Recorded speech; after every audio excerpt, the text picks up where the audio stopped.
Non andare a esagerare. Serio?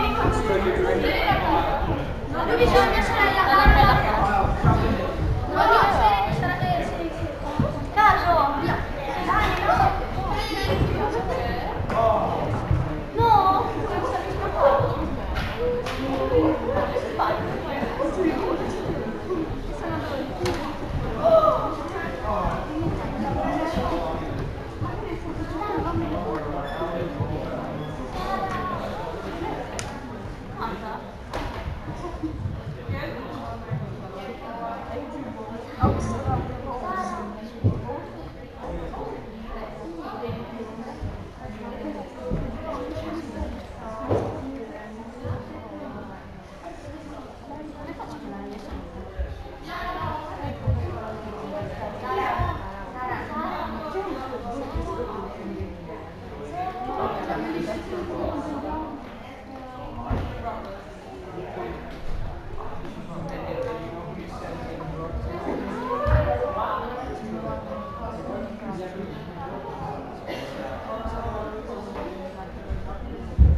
Dietro la regia.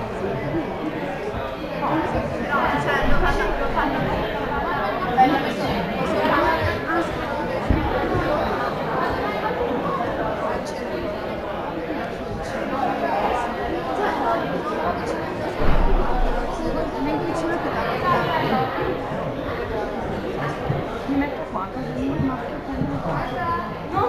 Perché volevi vedere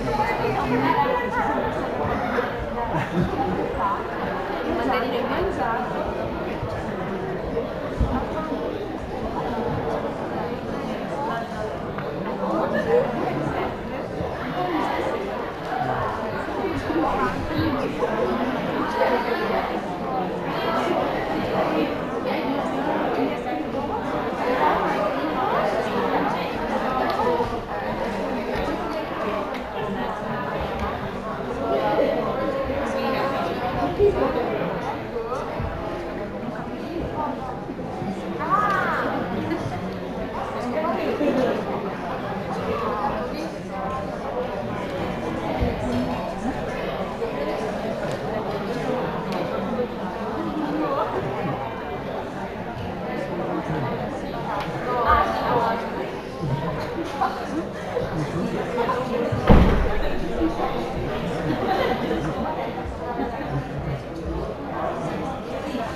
Another piece of business, we do have 2 lighting instruments down here. They're going to be used, they get pretty hot, so just be careful of them. We don't want anybody getting burned. Yesterday someone had a paper bag right on top of them, so we had to pull that out. Third thing is about electronics. For adults in the room, we try to teach our students to put away electronics when we're attending a public function because you want to pull all your attention down here. But also, because for the audience and for the actors, it's really distracting and disrespectful when you see that blue light glowing. For the actors, it means people aren't paying attention. And for the other audience members, they just see the blue light. So if you could please put all those away. Of course, we don't want to hear anything ring. That's a little weird in medieval Scotland to hear the phone ring. But even if you think, oh my gosh, my kid's out there, I need to take a picture, my friend's out there, don't worry. Mr. Long is videotaping the production tonight, so there's going to be a DVD available for you if you want it.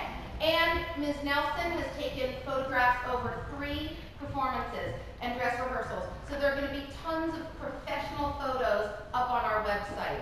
So you have no worry about getting pictures. So please put all those things away and we'll greatly appreciate it. Does that mean you have to sit stiff in your seats and not react? Of course not. We want you to react to the play. Please, please do react to the play and have a good time as we, we're murder people and so forth. We've been working on this for 7.5 weeks. This marks like the halfway mark in that 7 weeks since we cast the show. And our team of actors from all divisions, we have elementary school, middle school, high school, and faculty members all in this show. We have people on stage and we have people backstage. A lot of people there doing great work on this show. So I hope you'll appreciate it. I hope you will have a great time at this show, and I look forward to talking to you afterwards. Thank you.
Till brave Macbeth, well he deserves that name.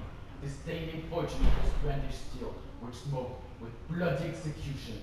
Like valor's minions, he carved out his passage till he faced the foe, and he unseated him, and the knave to the chat, and fixed his head upon our battlements. Oh, valiant cousin, worthy gentleman! Mark, King of Scotland, mark! No sooner justice hath with valor armed, compelled these kith and kerns to trust their heels, till the Norwegian Lord surveying vintage, with furbished arms and a new supply of men, began a fresh assault. Who comes here? The worthy Thane of Hawks. What a haste looks through his eyes. So should he look that seems to speak things strange. God save the king! Whence camest thou, worthy Thane? From Fife, great king, where the Norwegian banners flout the sky and fan our people's cause.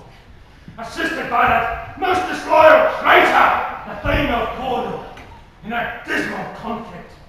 To that, the brave Macbeth, lapped in proof, confronted him, rebellious arm against arm, and to conclude, the victory fell on us! Ah, great happiness!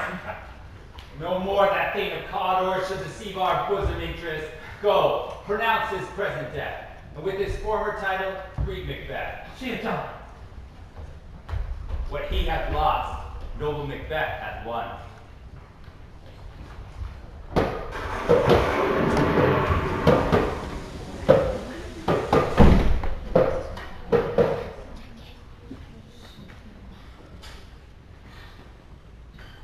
Where hast thou been, sister? Carrying swine. Sister, where thou? A sailor's wife had chestnuts in her lap, and munched and munched and munched. Give me, quoth I, a right thing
lost, yet it shall be tempest-tossed.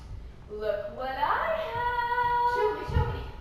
Here hath a pilot's thumb, wrecked as homeward did he come. A drum! Macbeth don't come. The weird sisters hand in hand, posters of the sea and land, thus to go about, thrice to thine and thrice to mine, and thrice again to make up nine. Peace. The charm wound up.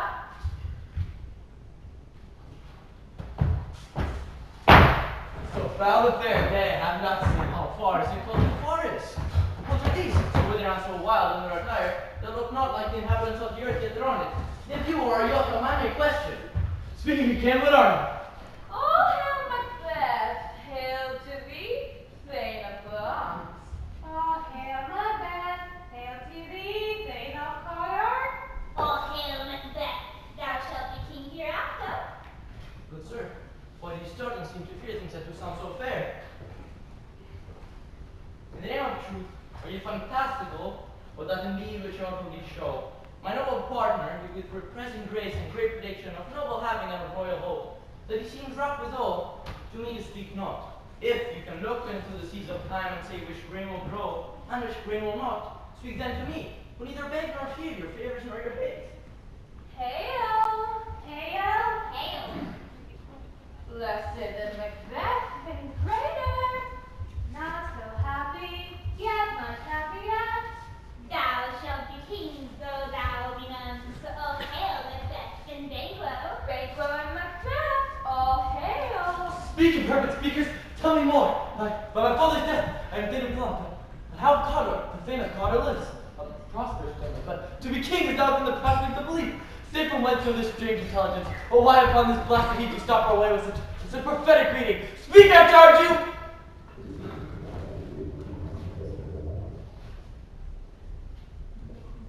The earth has bubbles as the water has, and these are them. Whither are they vanished? Melted into the air, something incorporeal as breath into the wind, would they say? Were such things here as we do speak about, or have we even on the insane route that takes a reason prisoner? Your children shall be kings, you shall be king! And Thane of Cawdor was it not so? To the self-same, in the words. Who's here? The king hath happily received, Macbeth, the news of thy success. As thick as hail came post from post, and every one did bear thy praises in his kingdom's great defence. We are sent to give thee from our royal master thanks. And in earnest of a greater honour, they me from him call thee Thane of Cawdor, in which edition, hail, most worthy Thane, for it is thine. They will speak true. Why do you just borrow robes? The Thane of Cawdor lives. Who was the Thane lives yet, but under heavy judgment bears that life which he deserves to us. He labored in a country's wrecked, treason's capital, confessed and proved, have overthrown it. Glamis, the Thane of Cawdor. The goodness is behind. Thank you for your pains. Do you not hope your children shall be kings, as those that gave me Thane of Cawdor promised no less to them? But it's strange, and oftentimes, between us our harms, the instrument of darkness tell the truths. Between us within us trifles will betray us and leave us consequence. Cousins, were they praised? Well, the chance would have me king. Why, my chance crown me king without my say. Oh, look how our partner's rough. Come on, look, we'll come as time runs through the roughest day. You orders come upon him. Worthy gentlemen, forgive me. I remember your pains every day as I turn a new leaf. Let's start the king. Give Paul let have a chance today. When the time comes to open his eyes from such a flag. Very gladly.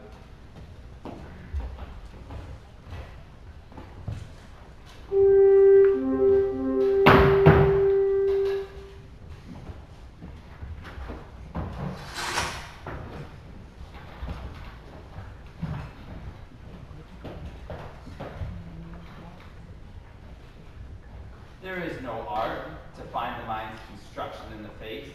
Cawdor was a gentleman, on whom I built an absolute trust. Oh, worthiest cousin, more is thy due than more than I'll repay. Your service and loyalty I owe, in doing so, pay the salary. What is to receive our duties? And our duties are to your throne in your state, by doing everything safe towards your love and honor.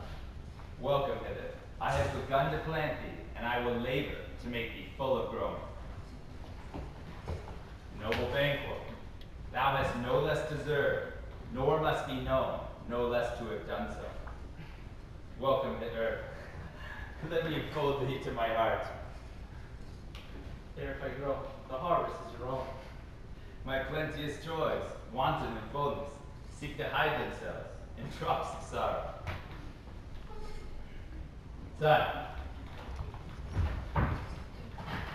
kinsmen, thanes, and you whose places are the nearest, know, we shall establish our estate upon our eldest, Malcolm, whom we name hereafter the Prince of Cumberland.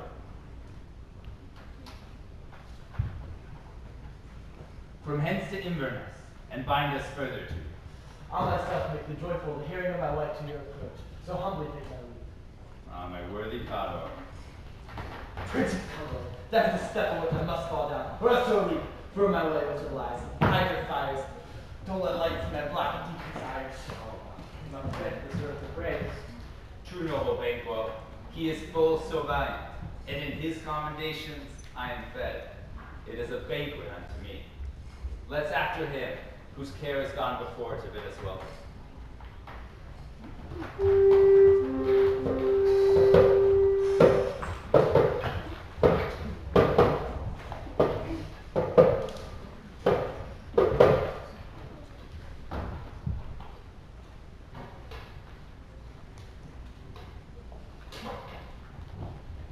They met me in the day of success, and I have learned they have more in them and more to acknowledge. When I burned in desire to question them further, they made themselves air, into which they vanished. As I stood wrapped into the wonder of it, came missives from the king, who all hailed me Thane of Cawdor. Thane of Cawdor, by which title before these weird sisters saluted me, and referred me to the coming on of time, with hail, king that shall be. 'Tis how I thought good to deliver thee, my dearest partner of greatness, that thou mightest not lose the dues of rejoicing by being ignorant of what greatness is promised thee. Lay it to thy heart, and farewell. Glamis thou art, and Cawdor, and shalt be what thou art promised. Yet do I fear thy nature is too full of the milk of human kindness to catch the nearest way. If thou wouldst be great, art not without ambition, but without the illness should attend it, and that which thou dost fear to do, then wishest should be undone.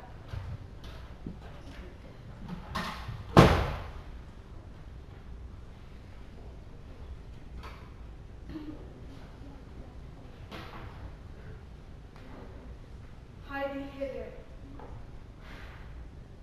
that I may pour my spirits in thine ear, and chastise with the valor of my tongue all that impedes thee from the golden round, which fate and metaphysical aid doth seem to have thee crowned with awe. What is your tidings? The king comes here tonight. Thou art mad to say, is not thy master with him, who, were it so, would have informed for preparation? So please you, it is true, he is coming. He brings great news. The raven himself is hoarse, that croaks the fatal entrance of Duncan under my battlements. Come, you spirits that tend our mortal thoughts. Unsex me here, and fill me up from the crown to the toe top, full of direst cruelty. Make thick my blood, stop up the access and passages to remorse, that no compunctions visitings of nature shake my fell purpose, nor keep peace between the effect and it. to my women's breasts, and take my milk for gall, you murdering ministers. Whenever in your sight with substances, you wait on nature's mischief. Come, thick night, and pall me in the dun smoke of hell, that my keen knife see not the wound it makes, nor heaven peep through the blanket of the dark to cry, hold, hold! Great clouds, worthy God, greater than both, but all hail hereafter. My dearest love, strengthen comes here tonight. And when goes hence? Tomorrow, as it purposes. Who never shall sun that morrow see. Your face, my veins, is as a book where men may read strange matters. To beguile the time, look like the time. Bear welcome in your eye, your hand, your tongue. Look like the innocent flower, with be the serpent under it. He that's coming must be provided for. And you shall put this night's great business into my We will speak further. only look up clear. To alter favor ever is to fear. Leave all the rest to me.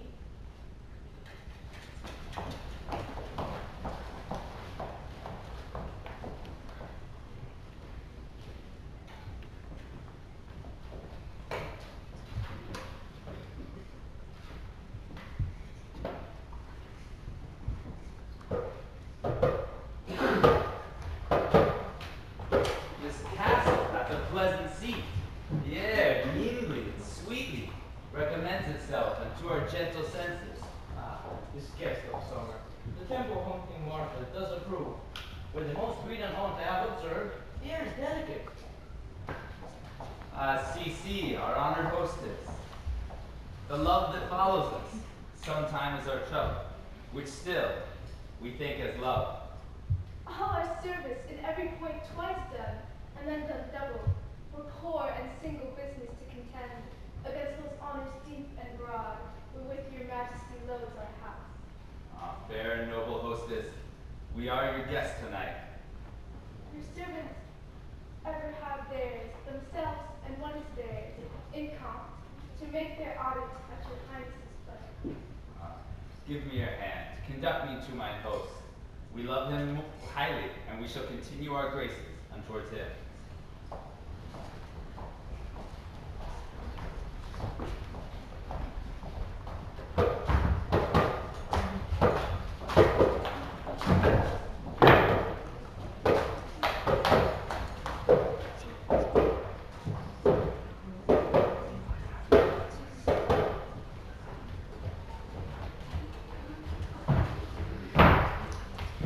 We're done when 'tis done, and too well, so we're done quickly. But this blow might be the be-all and the end-all here. But here upon this bank control of time, we bristle out to come. He's here in double trust. First, I'm his kindling and his subject. Strong both against the deed. But then, as his host, who should against the murderer, shut the door, not bear the knife himself. Besides, his virtues would plead like ancient. His trumpet tongued against the deep damnation of his taking off, and pity like heaven's strickland shall blow the horrid deed in every eye. That tear shall drown him. I have no spur to prick the sides of my intent, but only vaulting ambition, which o'erleaps itself and falls on the others. How now? What news? He has almost supped. Why have you left the chamber? Hath he asked for me? Know you not he has. We will proceed no further in this business. He hath armed me as it were, and I have brought golden opinions from all sorts of people, which should be worn in their newest cloths, not from society so soon. The whole drunk, wherein you dressed yourself, hath it slept since, and wakes it now to look so green and pale at what it did so freely? From this time such I count thy love. Art thou afeard to be the same in thine own act and valor, as thou art in desire? Wouldst thou have, which wouldst thou esteemest the ornament of life, and live a coward in thine esteem, letting I dare not, wait upon I would? Prithee, peace! I do all that may become a man, who dares do more than none. What beast was it then that made you break this enterprise to me? When you durst do it, then you were a man, and to be more than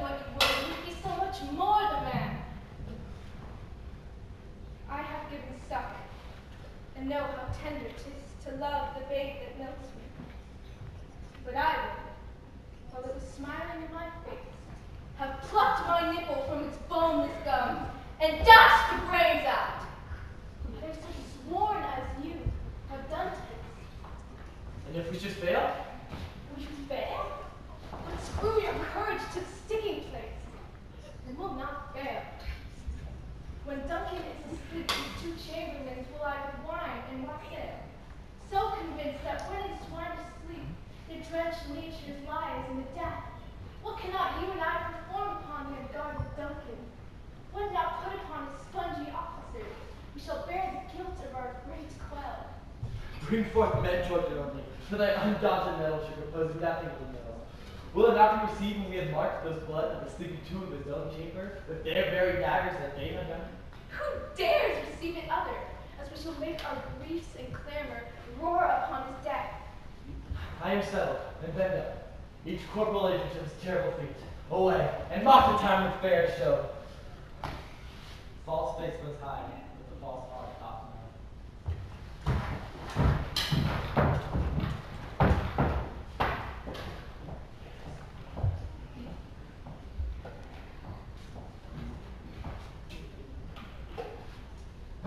How goes tonight, boy? The moon is down at 12 o'clock. And she goes on at 12. And take it to later, sir. Oh. Take my sword.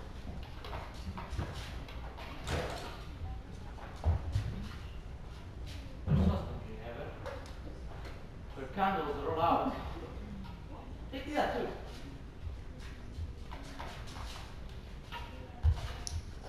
I have these summons lies like lead upon me, and yet I would not sleep.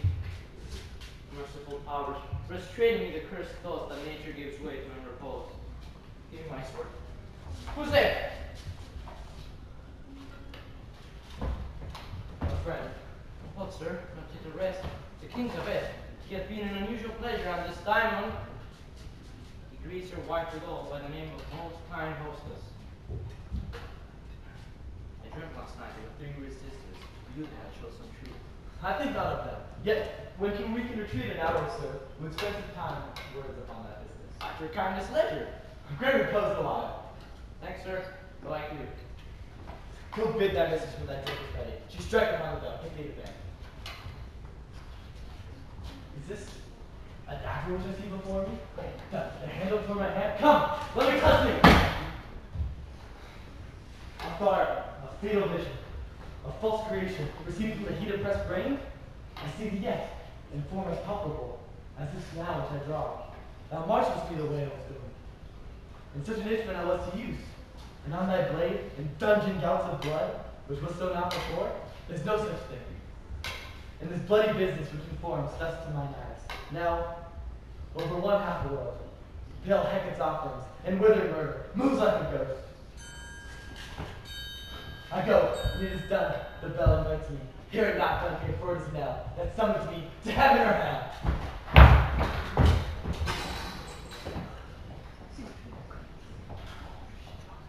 That which hath made them drunk hath made me bold.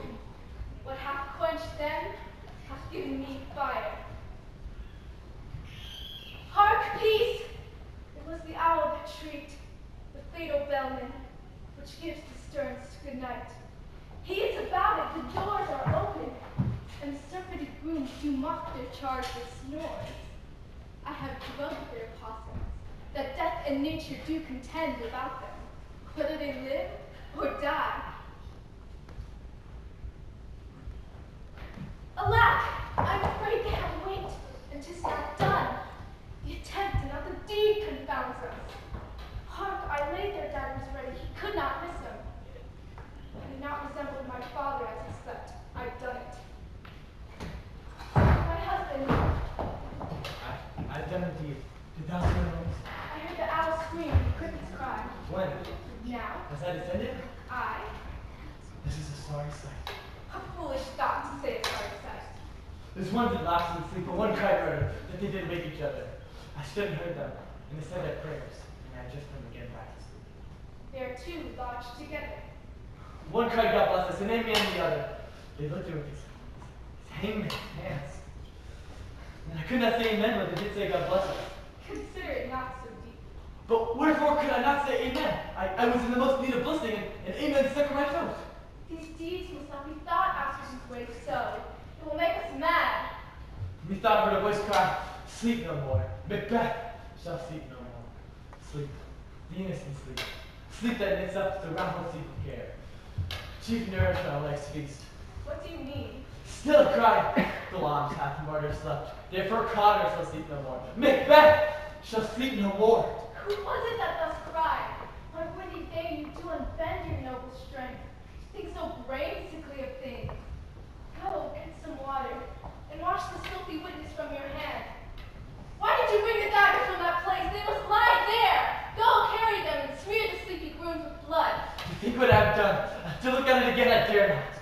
Infirm of purpose, give me the daggers. Sleeping and the dead are but as pictures. 'Tis the eye of a child with a fierce painted devil. If you do bleed, I'll gild the faces of the grooms withal, for it must seem their guilt. Whence was that knocking? Why is it that every noise appalls me? Great Neptune's ocean could not wash its blood clean from my hand.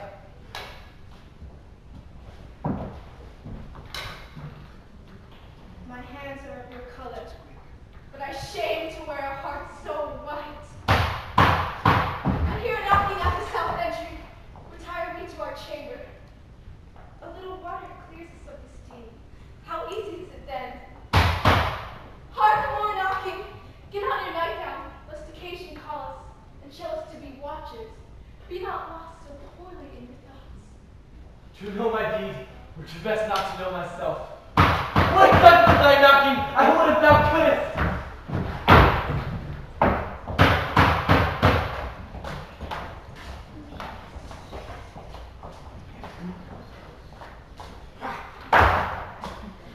Here's the knocking indeed. If a man were born of Albert, he should grow old, turn in that key.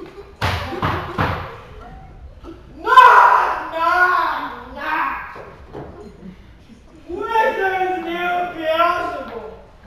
Hey, here's the merchant who hangs himself in the expectation of plenty. Come inside, have nothing to now but you. Here you sweat for it. Knock, knock, knock. What was the other devil's name? Hey, here's an equivocator that will serve and probe the scales against either scale. That will serve them for God's sake, yet will not equivocate to heaven. Oh! Come in! Politician. Not! Never exploit. What are you? This place is too cold for me. I'll never pour it in no further. I have thought to let in some of all the professions that go primrose way to eternal bonfire. I'm on! I get it. Didn't have to report it.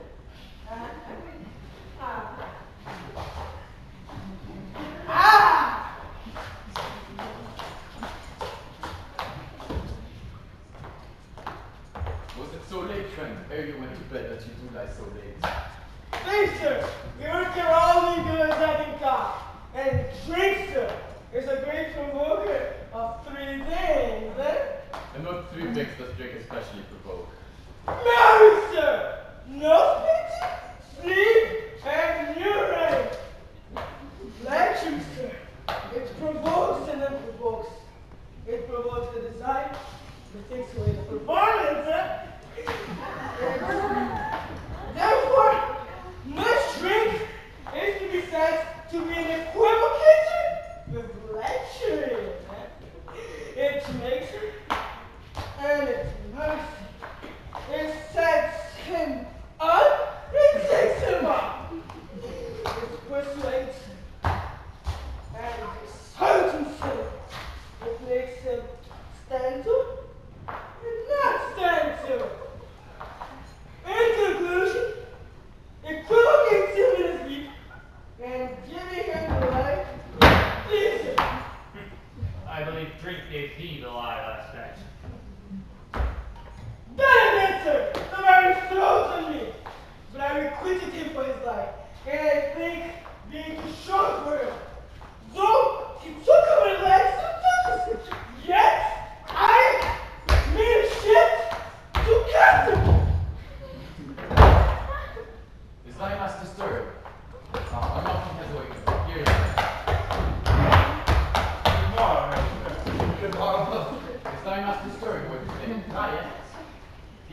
I need to call Timmy on him. I've almost hit the hour.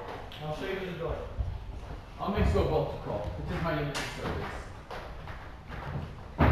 Goes the king next today. Not yet, did I point so? The night has been unruly. Where we lay, our chimneys were blown down, and as they say, lamentings heard in the air. Strange screams of death and prophesying of actions terrible, of dire combustions and confused events new hatched in this woeful time. Some say the earth was feverous and it shaken. 'Twas a rough night. My old remembrance cannot parallel a fellow to it. Horror, horror, horror! Tongue nor heart cannot conceive nor name thee. What's the matter? Confusion now hath made its masterpiece. Most sacrilegious murder hath broke out. Our Lord's anointed temple, stolen thence, the life of the building. The light, you say? Meaning his majesty. Do not bid me speak. Approach the chamber and destroy your sight with a new organ. Awake! Awake! Ring the alarm bell! Benko, Malcolm, Ross, shake off this dynasty, death's canopy, and shake him and stir on death itself. Malcolm, Benko, ring the bell. What's the business that such a hideous trumpet calls to parley the secrets of this house? Speak, speak. It is not for you to hear what I can speak, lady. The petition this woman's here with murder as it fell. Oh, Benko, Benko, Benko, our royal master's murdered.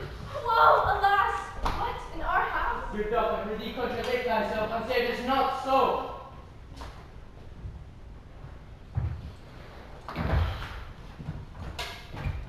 And I have died an hour before this chance. I lived for a blessed time. For from this instant, there's nothing serious in mortality. All is but toys. We're now in grace of death. What is amiss?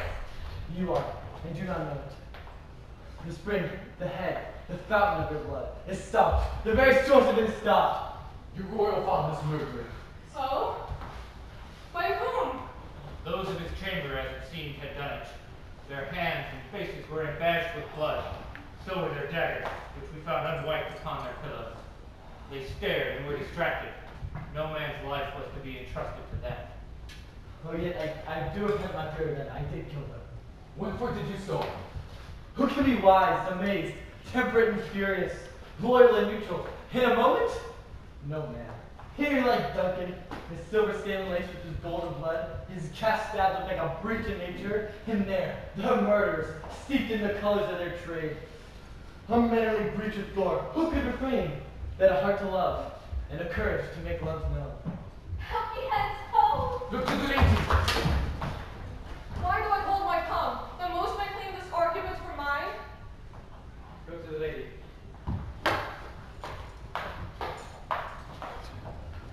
And when we have naked relationships that suffer an exposure, let us meet and question this most bloody piece of work, know it further.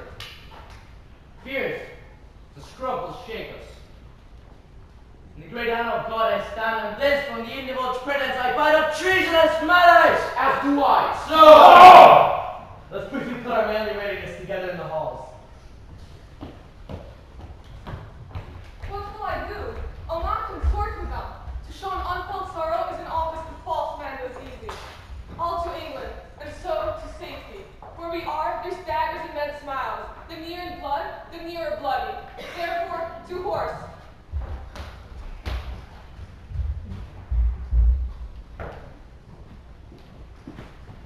Score and 10 I can remember well, within the volume of which time I have seen hours dreadful and things strange, but this sore night hath trifled former knowings.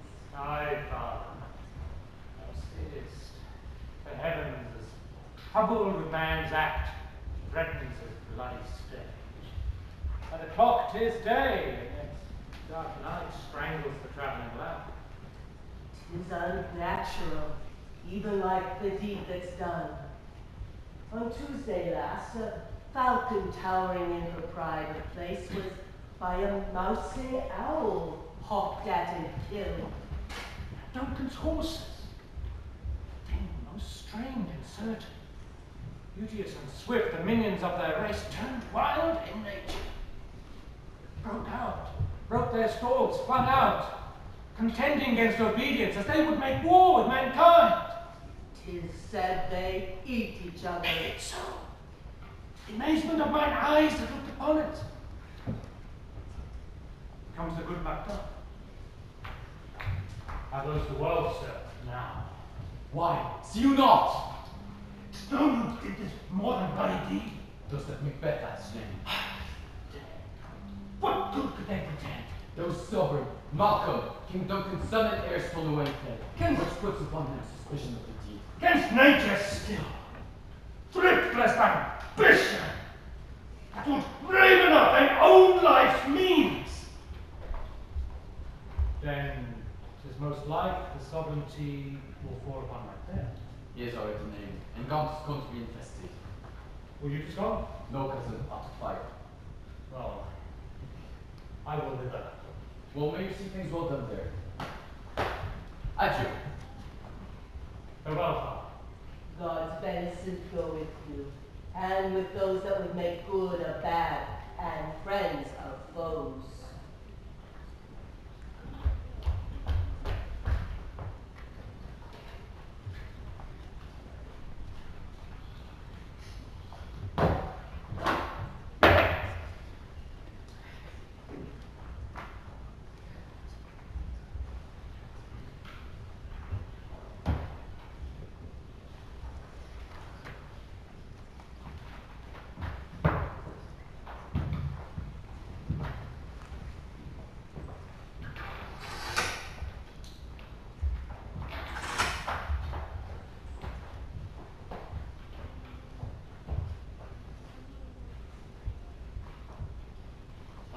Now,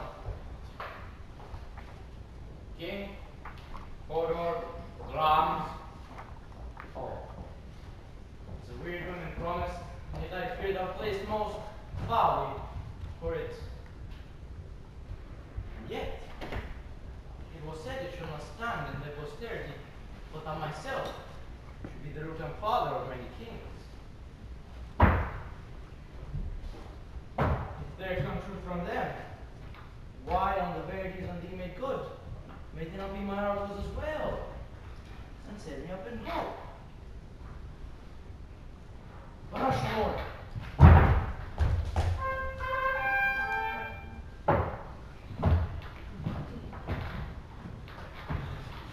Who's our chief guest? He had been forgotten, it had been as a gap in our great feast, and all things unbecoming. Tonight we hold a solemn supper, sir, and I'll request your presence. With your highness, command upon me, for which my duties are with the most indissoluble tie forever knit. Riding this afternoon. I'm good lord. We should have thus desired good advice in this day's council, but we'll take tomorrow. Is it far you ride? As far, my lord, will of the time. Twixt this and supper, go not my horse the better. I must become a follower of the night for a dark hour or twain. Fail not our feast. My lord, I will not.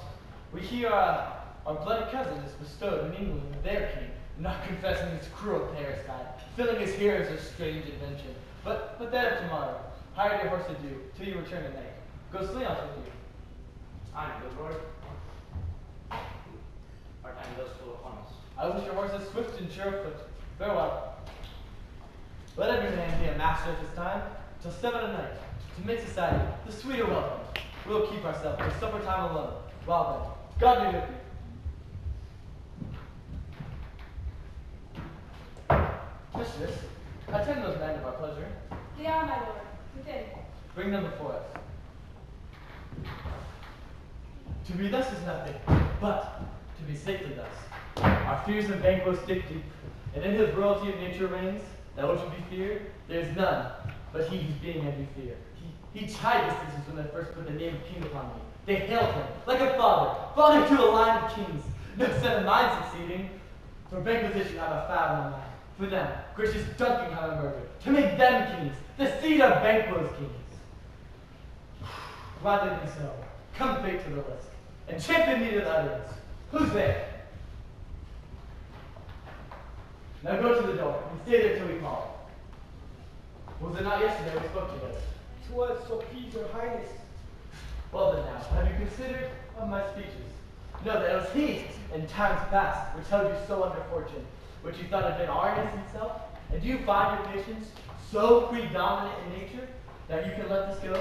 Are you so gospel to pray for this good man and for his issue, whose heavy hand hath bowed you to the grave and beggar yours forever? True, my lord. You know Banquo is your enemy. True, my lord. So he's mine, and at such bloody distance that every minute of his being thrust against mine ears with light. And though I could, with bare-faced power, sweep him from my sight and bid my bid will about you, yet I must not. For certain friends, that are both his and mine, whose loves I may not drop, and thence it is that I make your assistance, masking the business from the common eye. I am one so wary of disasters, so done with fortune. I will set my life on it, to mend it or to be rid of it. Then I put my business in your bosoms, who execution takes your enemy off, grapples you to the heart and love of us, who aware are healthily, but sick in his life, which in his death were perfect. Go, my life.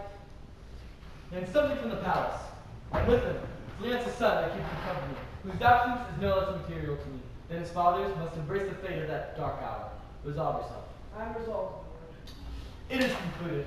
Banquo, thy soul's flight, if it find heaven, must find it out tonight.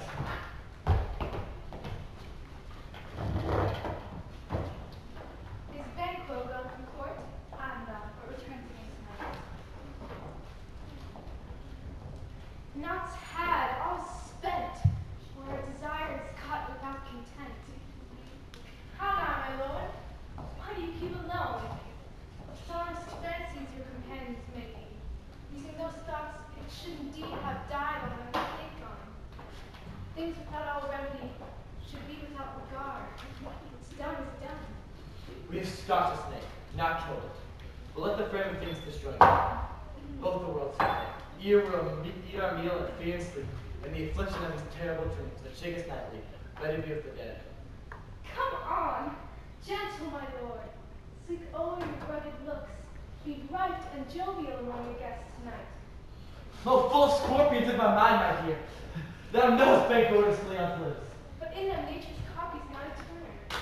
There's no comfort yet. They are unassailable. Better be now the jockin, ere the bat hath flown, the black Hecate summons, and there shall be done a deed of dreadful note. What's to be done? Venus and knowledge, but thou applaud the deed. Come, stealing night, scarf out the tender-eyed and pitiful day, with thy blood in the visible hand. Good things of day begin to droop and drowse, while night's black ages on their prey do rouse. Let us asleep. The young is night indeed.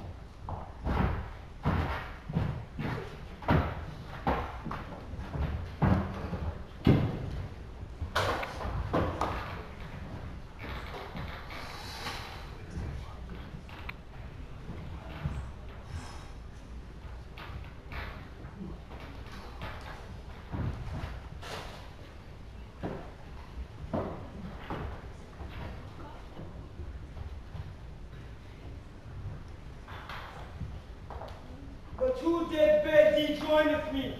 Macbeth? Then stand with me.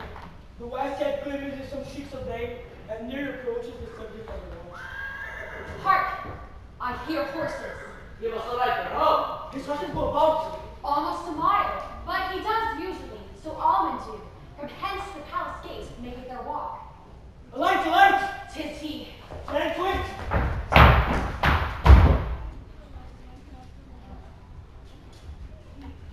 It will be rain tonight.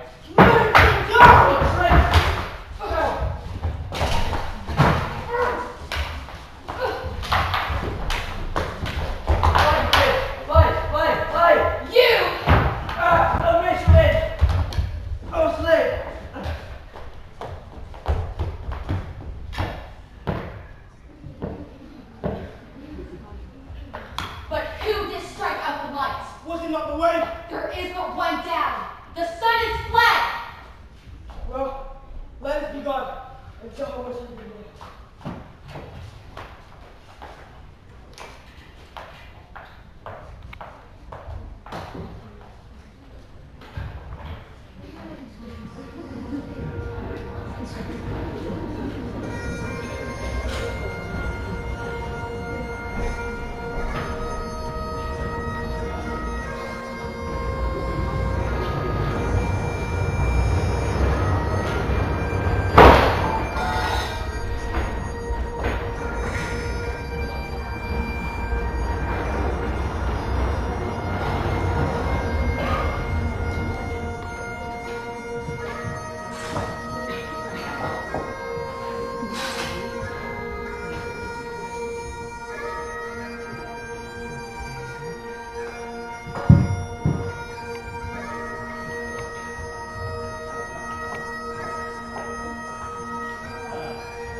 know your interviews. Sit down. The first and last, the hearty welcome. Thank you, Majesty. Ourselves will mingle with society and play the humble host. Our hostess keeps your state, but in best time, we will require her welcome. Pronounce it for me, sir, to all our friends. My heart speaks, they are welcome. Here I'll sit, and the mist be large enough. Anon, we'll drink a measure of the table round. There's blood on that face. It's banquet day. Tis better thee than he within. Is he dispatched? His throat is cut. That I did for him. Thou art the best of cutthroats. Yet he's good, that he didn't like the fleance. Most well, sir. He is escaped. There goes my fit again. I'm cabined, cribbed, confined, bound to saucy downs and creeks. But banquet's day. Simply that she died, beside the tragic ashes on his head. Thanks for that. There grows silver lies. The worm that's fled hath no teeth for the present. Get thee gone. My worthy lord, you do not give the cheer. The sauce to meet is ceremony. Meeting were bare without it. Ah, sweet remembrances. Now good digestion, wit and appetite, and health on both. Here have we now our countries on our roof, where the great person of our banquet present, whom I rather challenge from kindness, the pity for his chance. His absence lays blame upon his promise. Please, your royal highness, to grace us with your royal presence. The table's full. Here is the place, sir. Where? Why, here, sir. What is it moved you, man? Which one of you have done this? Done what? Thou cannot say I didn't. Never shake that glory locks in me. Gentlemen, rise. His highness is not well. Sit, worthy friends. My lord has acted us, and hath been from his youth. I pray you keep seat. He will again be well. If much you know him, you shall offend him, and extend his passion. Feed and regard him not. Are you a man? Aye, the bold one. And the dare look on that might have called the devil. Oh, proper stuff. This is the very painting of your fear. This is the air drawn dagger, which you said led me to Duncan. All these flaws and starts, imposture to true fear, well become a woman's story I would inspire, authorized by your grandeur. Why do you make such faces? When all is done, you look but on a stool. Really? See there, behold, look lo, how say you? Why, what care I, if thou cannot not speak to? It's quite unmanly folly. If I stand here, and I saw it. Why, for shame. The time has been. Though a man would die, there would be an end. But now, they rise again, with 20 mortal word gashes on their head, and they come to the nostrils. My worthy lord, your noble friends do lack you. I do forget. My most worthy friends, I have a strange infirmity, which is nothing to those I know. Give me some wine, fill full. I drink to the general joy of the table, and joy dear friend maker, whom we miss. Our duties and the oath. To all in him. Avaunt! Equip my sight! Let the earth hide thee! Thou hast no speculation in those eyes, which thou dost glare with. Think of this, good peers, but as a thing of custom. 'Tis no other, only it spoils the pleasure of the time. What man dare I dare take any shape with that? My firm nerves have never trembled.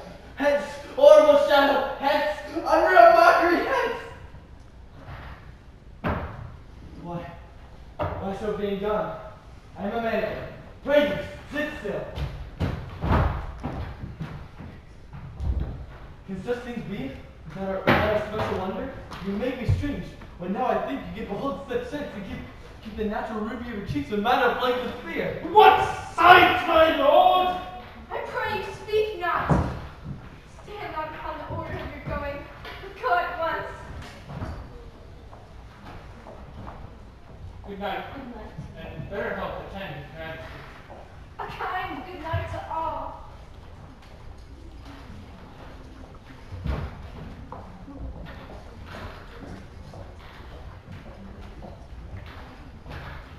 The will have blood, they say. Blood will have blood. Stones have been in to move and trees to speak. How goes the night? Almost at odds with morning, which is which. How sayest thou that Macduff denies his person at our great dinner? Did you send to him, sir? I hear it, by the way, but I will send. There's not one of them, but in this house I keep a servant fed. I will tomorrow to the weird sisters. For my good, all causes shall give way. I am a blood steeped so far that I weigh no more, returning as were tedious to go over. You lack the season of all natures. Sleep. Come, we'll to sleep. Where you have indeed.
Lascia andare.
Ti fai una settimana di Natale.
all'inizio funziona perché tu sai che la connessione è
Things have been strangely born.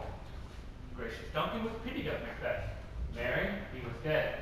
And the right valiant Banquo watched too late, whom, you may say, could Fleance killed, or Fleance fled.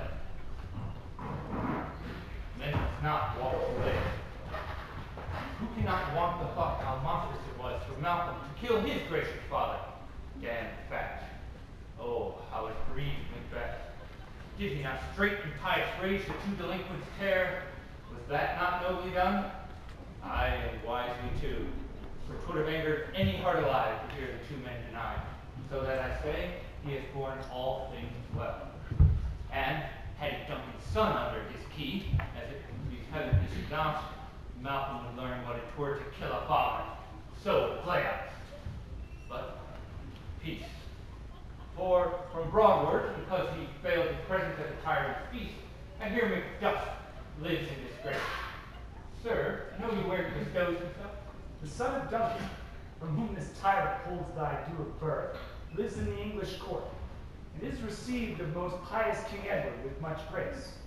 Thither Macduff is gone to pray the holy king, warlike Seward of Northumberland, that, by the help of these, with him above to ratify the work, we may again give to our tables meat, sleep to our nights, free from our feasts and banquets, bloody knives, all which we pine for now. And this report has so exasperated Macbeth, we prepare for some attempt of war. Some holy angel fly to the court of England and unfold his message ere he come, that swift blessings may soon return to this, our sorrowful country, under a hand accursed. I'll send my prayers with it.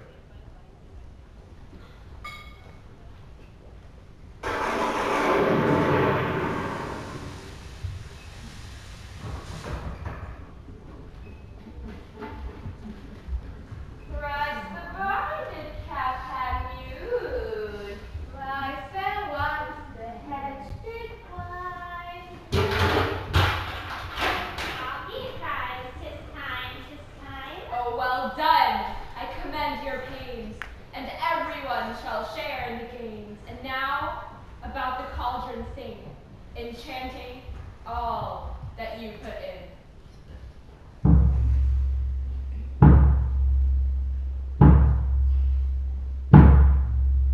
Round about the cauldron go, in the poisoned entrails throw, adder's fork and blackbird's sting, lizard's leg and owlet's wing, swell to venom, sleeping gulls, boil thou first in the tar pot. Double, double, toilet trouble, fire, cauldron bubble.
You see a black and midnight hags? What is it you do?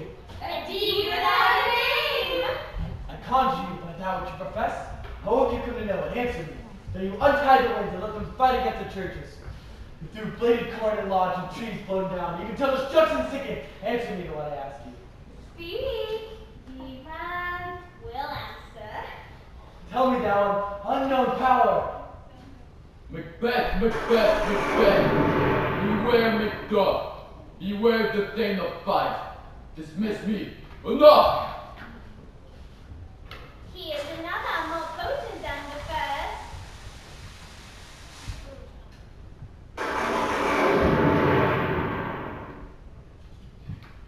Macbeth, Macbeth, Macbeth. Be bloody, bold, and resolute. Laugh to scorn the power of man, but none of woman born shall harm Macbeth.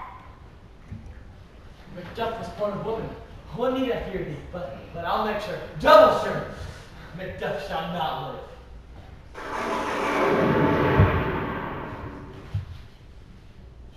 Be lion metal, proud, and take no care of chiefs who fret, or where conspirators are. Macbeth shall never vanquish the beast, until the great Birnam Wood to high Dunsinane Hill shall come against him. That will never be. Who can impress the forest, bid the tree, unfix his earthbound mood, sweet motives. Good. Yet my heart throbs to know one thing. Shall banquet issue ever reign in this kingdom? Seek to know no more! I will be satisfied. Deny me this, and an eternal curse will fall upon you. Let me know. Show his eyes and grieve his heart, come like shadows selling art. Thou art too like the spirit of faithful down. Thy crowns that sear mine eyeballs, filthy hags, why do you show me this? I'll see no more. Why does Macbeth thus amazingly? Come, sisters, cheer we up this sprite, and show the rest of our delights. I'll charm the air to give a sound. While you perform your antic round, that this great king may kindly say, Our duty is take his welcome pay. Where are they? Gone? Come in. Without there. What's your gracious will? Saw you the weird sisters? No, my lord. Came they not by you? No, indeed, my lord. Filthy hags, infected be the air whereon they ride. I did hear noise. Who was it? Horses, sir. 2 or 3 that come to bring you news Macduff has fled to England. Fled to England! Aye, my lord. From this very moment, the first things of my heart shall be the first things of my hand. The castle Macduff, I was surprised. Seize upon fight. Give on the edge of the sword. His wife, his babes, and all unfortunate souls that trace him in his line.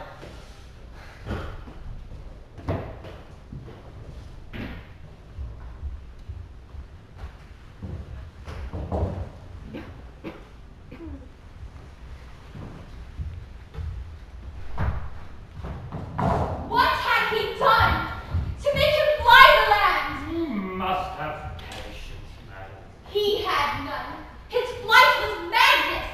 When our actions do not, our fears do make us traitors. You know not whether it was his wisdom or his fear. Wisdom! To leave his wife, to leave his fame, his mansion, his titles in a place from whence himself does fly. He loves us not. He wants the natural touch. For the poor wren, the most diminutive of birds, will fight her young ones in the nest against the owl. All is the fear, and nothing is the love. As so little is the wisdom, for the flight so runs against all reason. My dearest Cobbs, I pray you, school yourself. But for your husband, he is noble, wise, judicious, and best knows the fits of the season. I dare not speak much further, but cruel are the times when we are traitors and not know ourselves. When we hold rumor from what we fear, it know not what we fear, but float upon a wild and violent sea between. I take my leave of you. It shall not be long, but I'll be here again. But their words will cease, or else climb upward to where they were before. My pretty cousin, blessing Father. Fathered they are, and yet they are fatherless. So much of a fool should I stay longer. It would be my disgrace and your discomfort. I take my leave at once.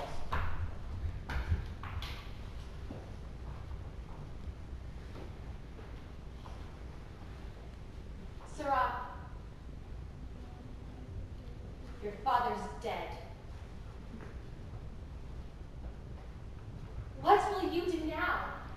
How will you live? As birds do, Mother. What? With worms and flies? With what I had, I mean, and citadel. Poor bird. Thou'st never fear the nets nor line, the pitfall nor the trap. Why should I, Mother? Poor birds, they are not set for. My father is not dead for all you're saying. Yes, he is dead. How wilt thou do for a father? Nay, how will you do for a husband?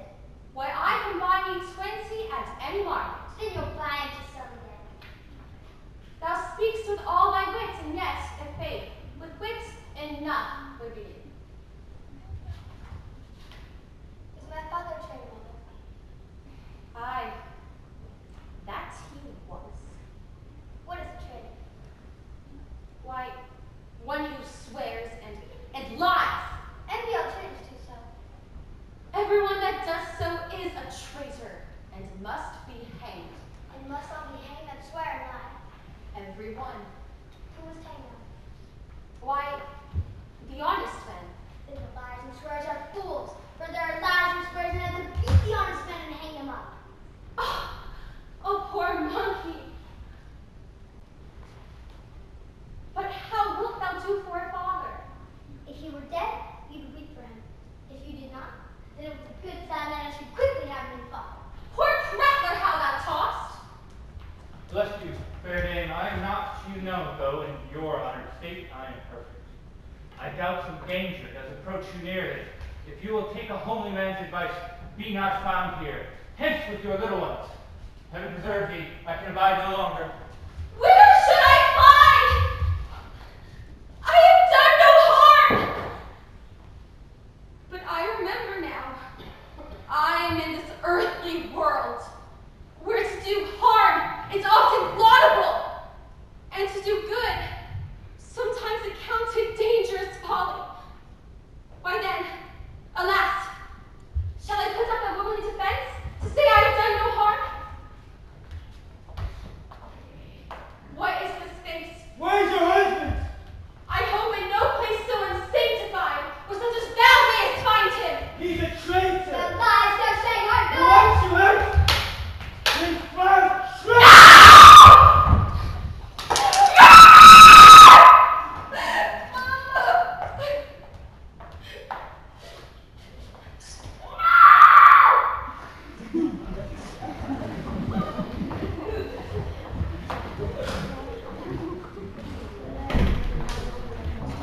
Let us seek out some desolate shade, and there leave our sad little jumping.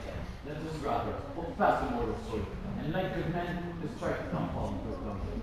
Each new morning, your widows howl, your orphans cry, your souls strike heaven on the face that it resounds as if it fell with Scotland and yelled out. This tyrant, whose sole name loosens our opponent, was once thought honest. You have loved him well, but something you may deserve of him through me, to offer up a weak, poor, innocent lamb, to appease an angry God. I am not treacherous. But Macbeth is. A good and virtuous nature may recoil in an imperial charge. I have lost my hopes. Perchance even there where I did find my dad. Why hath Ronus left your wife and child? Those precious motives, those strong acts of love without leave-taking. Fare thee well, Lord. I will not be forbidden that thou thinkst. The whole space that's in the tyrant's grasp. Be not offended. I think our country sinks beneath the yoke. It weeps, it bleeds, and each new day it gashes at us with her wounds. I think with all there would be hands uplifted to my right. But, for all this, when I shall tread upon the tyrant's head, or wear on my sword, yet my poor country shall have more vices than it had before, more suffer by him that shall succeed. What should he be? It is myself, I mean, in whom I know all the particulars of life so graphic, that when they shall be opened, black Macbeth will seem pure as snow. Not in the legions of horrid hell to command evermore down from evils to stop Macbeth. I grant him bloody, luxurious, avaricious, false, deceitful, sudden, malicious, smacking of every sin that has a name. But there's no bottom, none, to my avarice, though were I king, I should cut off the nobles for their lands, desire his jewels and this other's wealth. And my war having would be as a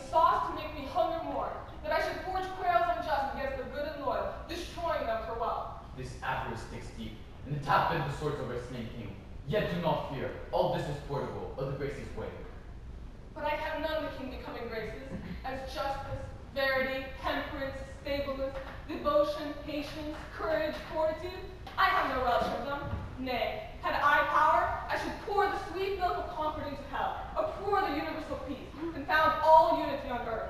If such a one be fit to govern, speak. I am as I have spoken. Fit to govern? No, not to live. O nation miserable, with an untitled bloody scepter, when shalt thou see thy wholesome days again? Thy royal father was the most sainted king. These evils have banished me from Scotland. Macbeth, this noble passion, child of integrity, hath from my soul wiped the black scruples, reconciled my thoughts to thy good truth and honor. Angels are bright still, though the brightest fell. Devilish Macbeth by his trains have sought to win me into his power, but God above deal between thee and me, for I here abjure the pains and blames I laid upon myself as strangers to my nature. What I am truly is thine and my poor country's to commend. Now we'll together, and the chance of goodness be like our wearing to peril. Why are you silent? Such welcome and unwelcome things at once, 'tis hard to reconcile. Ah, my ever-gentle cousin, welcome hither. Down Scotland where it did. Alas, poor country, almost afraid to know itself. It cannot be called our mother, but our grave. Where violent sorrow seems like a modern ecstasy, and good men's lives expire before they rouse on their camps. Oh, relations, too nice and yet too true. What's the newest grief? Each minute seems anew. How does my wife? Why? Well. And all my children? Well, too. The tyrant has not battered at their peace. Well,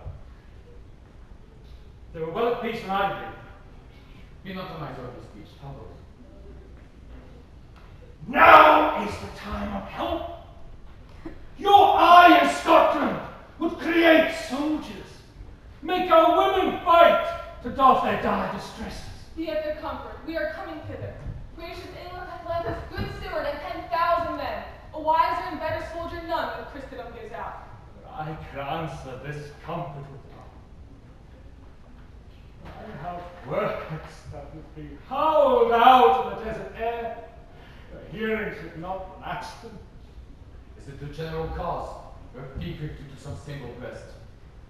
Mine is honest that in a chair somewhere.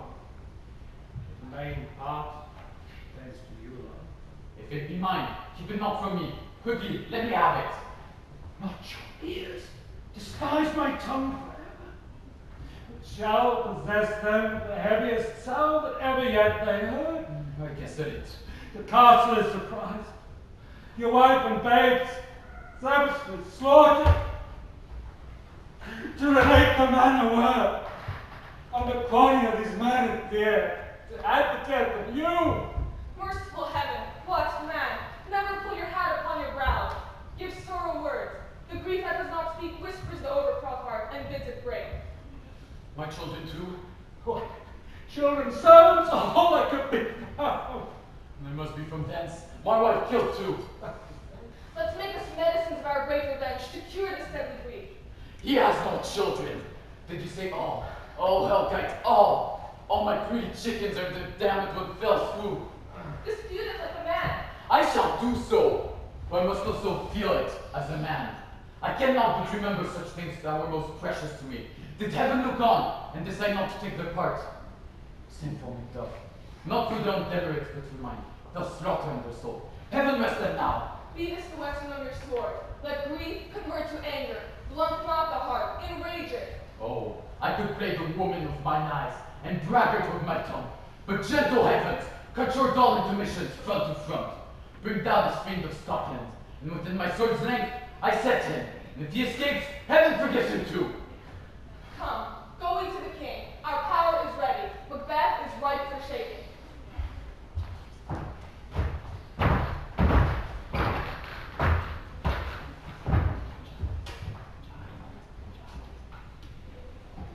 I have tonight watched with you, but perceived no truth in your reports. When was it last walked? Since His Majesty went to the seen her rise from her bed, put on her nightgown, unlock her closet, take forth paper, fold it, write upon it, read it, and afterwards seal it, and then return to bed. All this while in most fast asleep. A great perturbation in nature to receive at once the benefit of sleep and do the effects of watching. In this preliminary agitation, what, besides the walking and other actual performance, at any time have you heard her say? That's so which I cannot report after her. You made to me, and it's most meet that you should. Neither to you nor anyone, for having no witnesses to confirm my speech. Lo, here she comes. It is her guise, and upon my life, fast asleep. Observe her stable. How came she by that light? Light stood by her. She is light by her constantly. 'Tis her command. You see, her eyes are open. Aye, but their sleep is shut. Look, what is it that she does now? Look how she rubs her hands. It is a custom action with her to seem thus rubbing her hands. I've known her to continue this for a quarter of an hour. Yet, here's a spot. Hark, she speaks. Let me set down what comes from her, so that I may satisfy my remembrance the more strongly. Out, damn spot! Out, I say! 1, 2, why then, 'tis time to do it. Hell is murky. Fie, my lord, fie! A soldier and a fear. What need we fear, who knows it, when none can call our power to account? Yet, who would have thought the old man to have so much blood in him? Do you mark that? The dignified had a wife. Where is she now? What will these hands ne'er be clean? No more of that, my lord, no more of that. You mar this was started. Go to! You have word when you shall not. She has spoken what she should have not. I'm sure of that. Heaven knows what she has done.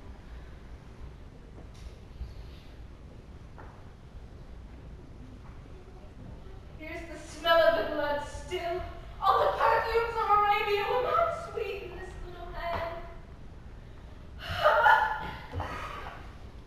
Her heart is sorely charged. I would not have a heart in my bosom for the dignity of a whole body. Well. I pray it be, good sir. This disease is beyond my practice. Yet, I have known those who walked in their sleep and died wholly in their beds. Wash your hands. Put on your nightgown. Look not so pale. I tell you yet again, Pegbo's buried. He cannot come out of his grave. Even so. Come! To bed! There's nothing at the gate. Come! Give me your hand. What's done cannot be undone. To bed! We shall now go to bed. Directly.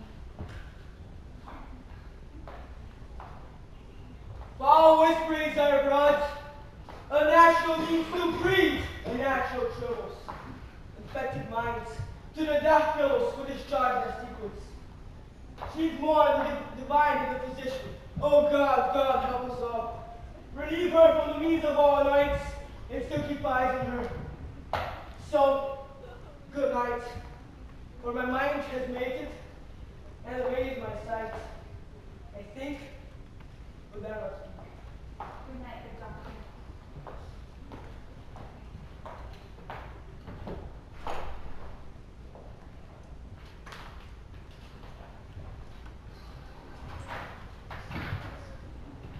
English power is near, that on my Malcolm, his Uncle Seward and the good Macduff.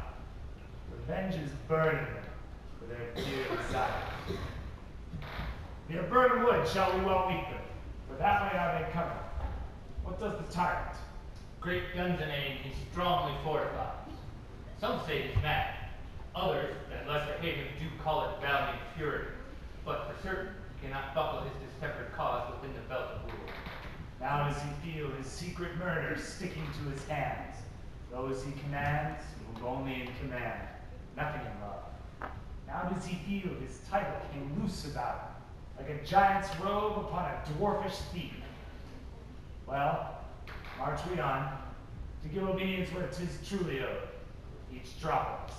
Our as much as needs to do the sovereign flower and drown the weeds. Make we our march to Burnham.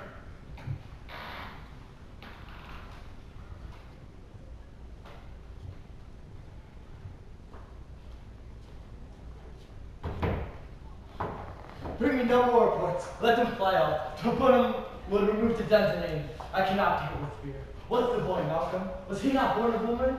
The spirits that know all mortal consequences have pronounced me thus. Fear not, Macbeth. No man that's born a woman shall ever have power upon me. The devil damn you black, that cream-faced loon, where dost thou goose look from? There's 10,000. Geese, villain? Soldiers, sir. Don't prick thy face and override thy fear, thy lily-livered child. What's soldier patch? English for so please you. Take that face hence. Satan! Behold, I say, Satan, I say! This push will chill me ever, or just keep me now. I have lived long enough, in honor, love, obedience, troops of friends. I must not look to have, but in their stead, curses, not loud, but deep. Mouth honor, breath, which the poor heart would fain deny, and dare not. Satan! What is your gracious pleasure? What news more? All is confirmed, my lord, which was reported. I'll fight to my bones, my flustered hat. Give me mine armor. It's not needed. I'll put it on. Send out more horses. Scour the country round. Hang those that talk of fear. Give me mine armor. How does the patient, doctor? Not so sick, my lord, as she struggles with thick and gummy fancies that keep her from her sleep. Sure heard that. Canst thou not minister to a mind disease? Cleanse the stuffed bosom of that perilous stuff which weighs upon the heart? Therefore the patient was ministered to herself. No visit to the dog, I'll know it. Come, put mine armor on. Give me my staff, Seaton. Send out. Doctor. The flames fly from me. Come, sir, dispatch. If thou couldst, doctor, cast the water from my land, find her disease, and purge it to the sound of her steam health. What rhubarb center, purgative drugs would scour the English hence. Here, salve. Aye, my lord, your royal preparation makes us hear something. Bring it out to me. I will not be afraid of death in vain. To Bournemouth Forest comes the Dunsinane. Were I from Dunsinane away in here, prophet should hardly bring me here.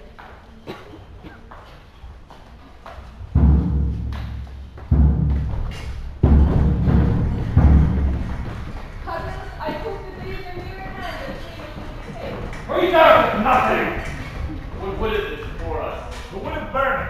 Let every soldier hew him down the bow and bear it before him. Thereby shall we shadow the knowledge of our host and make discovery ere it reported. What shall be done? The time approaches that will the due decision make us know what we shall say we have and what we owe. Certain issues, strokes must not betray, but who should advance the war?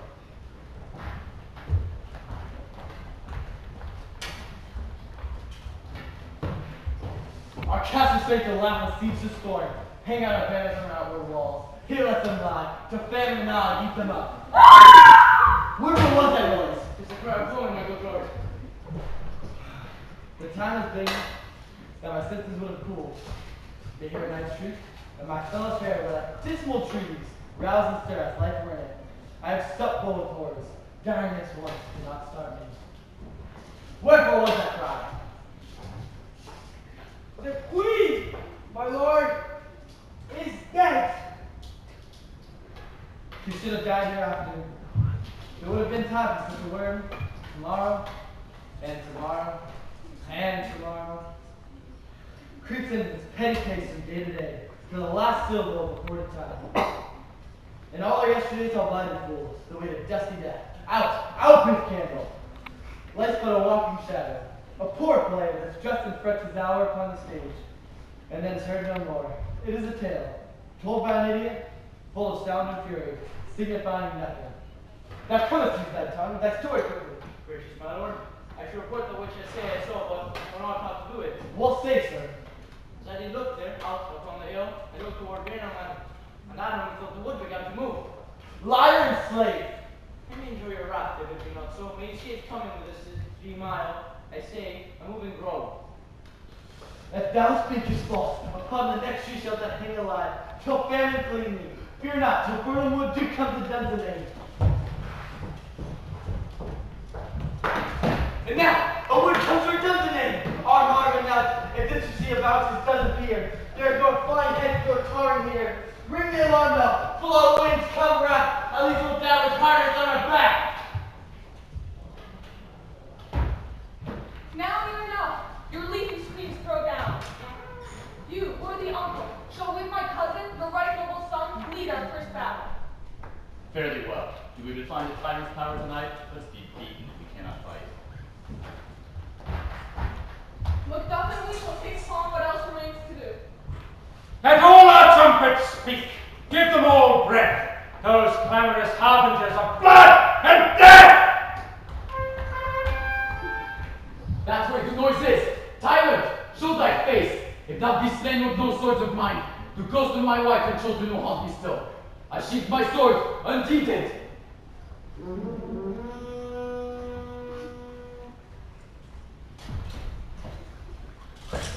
To tidiness sake, I cannot lie. But bear like I must fight the force. What is he that is not born of woman?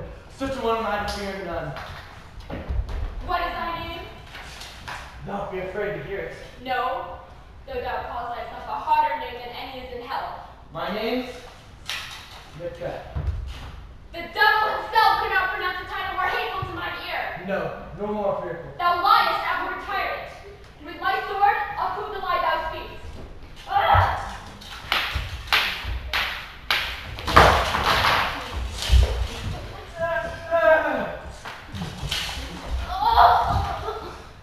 So as I smile at weapons laugh to scorn, brains found man that's what woman born. Turn down, turn! Of all those men I have aborted thee, but give me back. My soul is too charged with blood of animal. I have no words. My voice is in my sword. The blood of your good and the Turks can give thee out.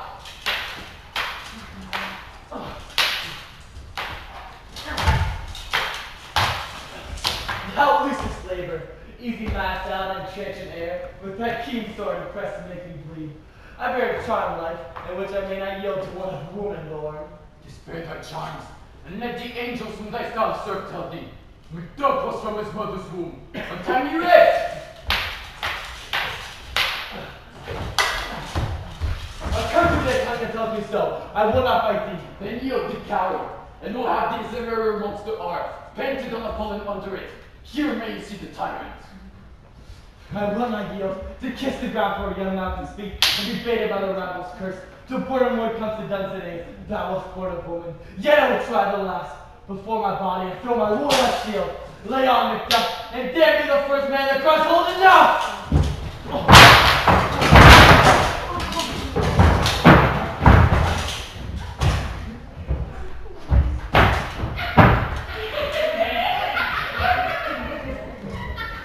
This way, my lord.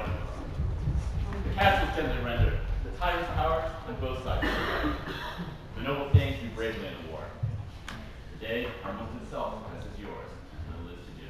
We have met a foes that strike beside us. And to strike the castle.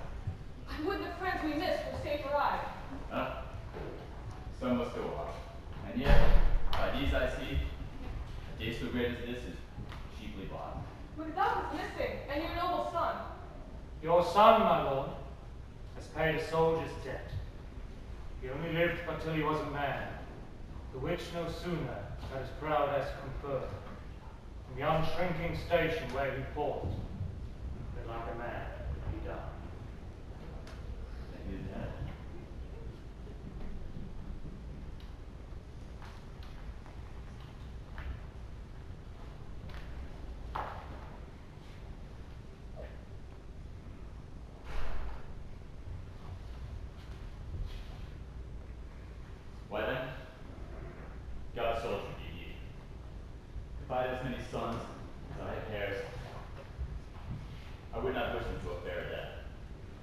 so his Nello's gold. He's worth more sorrow, and that I'll spend for him. Hail, King! Who so thy art behold, through Lucifer's cursed hand. The time is free. Hail, King of Scotland! Hey! King of Scotland!